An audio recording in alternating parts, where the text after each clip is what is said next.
Today we're at Midway School, home of the mighty Midway Tigers, and we're here to...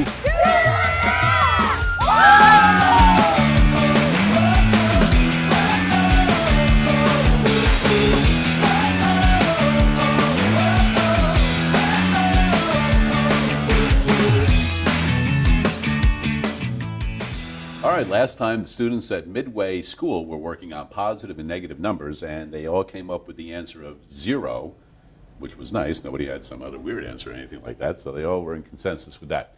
Here's one way if you have a long string of numbers and you sometimes get confused. One thing you can do is if you have a long string of numbers, categorize them into positive and negative numbers. So the 5, is that a positive or a negative number? Positive. Positive, so we'll put it right here, okay? The 3, is it positive or negative? Negative. So we're going to put it over here. The 8, negative or positive? Positive. Negative. It's a negative, right? Because there's a negative symbol in front of it, so it's a negative 8. The 6, positive or negative? Positive. Positive. So now all we have to do is add up each of the columns. What's 5 and 6? 11. Okay. What's 8 and 3? 11. So this says there are 11 positives and 11 negatives. When you combine them to find the difference, what is it? 0. Right? Now check this out.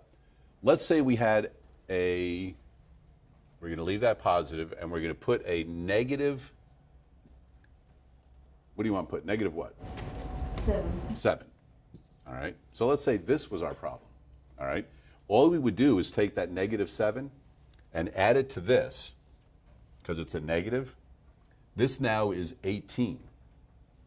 This is 11. What's the difference between 18 and 11? 7. 7. And since this 18 was larger, was it negative or positive? Negative. Negative. So the answer to this whole thing would be negative 7. So sometimes, because there are students that see this long list of numbers and they're getting all mixed up and they can't remember, do I add here, do I subtract, how many do I do? This is one way that might help you out with keeping it a little bit organized also. You guys like that way? All right. So now I've got a little activity for you, and we're going to have a little contest to see who can do this the quickest. All right?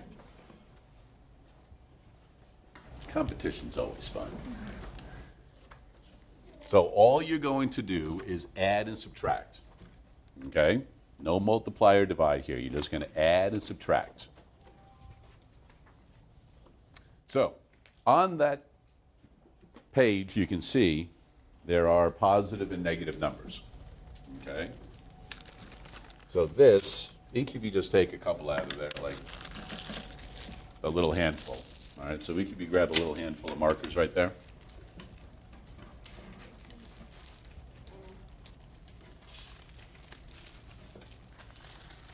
And you're going to get 2 dice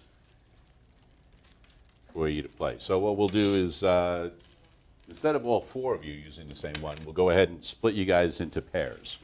All right? So maybe you 2 girls will do the activity together, you 2, and then you 2 right here can work together, and then you 2. So here's the way you do it. When it's your turn, you're going to take the dice. You're going to roll them. You may either add or subtract. Okay? So if I had a 1 and a 2, I could get 3, right? So you would put your marker on a positive 3, okay? But what else could I do if I had a 1 and a 2? I could subtract. I could go 2 minus 1 and get a 1. What else could I do? 1 minus 2 to get a negative 1, because you see there are negative numbers on there, right? So what you want to do is you want to roll the dice, place your markers. The first person to get 3 in a row, any way, horizontal, vertical, or diagonal, will win. You guys all got it? All right, let the games begin.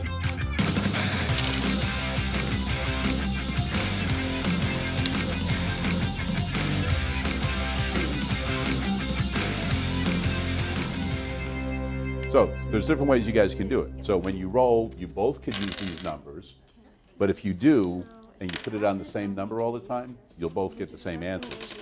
So you can roll your own. So you get the 1 and the 3. 8 is right here, so if we get a 7, I subtract. So that'll work if you guys are doing different. Otherwise, what you can do is like you roll it now, and only you can use those numbers. And then he'll roll it. Well, you guys did the same rolls every time?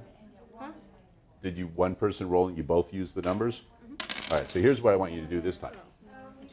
If you roll, only you can use these numbers. And then when you roll, only you can use those numbers. That way you won't be coming up with the same thing all the time. Got it? Okay, keep on going. All right, did you girls use the same dice each time? Like when you rolled, did both of you use the numbers? Yeah. Okay, so now what I want you to do is I want you to roll, but when you roll, only you use the numbers. All right, because otherwise you're going to keep coming up with the same answers all the time. All right, so you had a tie, right? You got 3 in a row, obviously. So now clear the board and then start again. But when you roll, only you may use those numbers.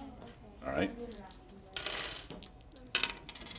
And that, just a little bit on positive and negative numbers working with integers with the 5th and 6th grade students at Midway School.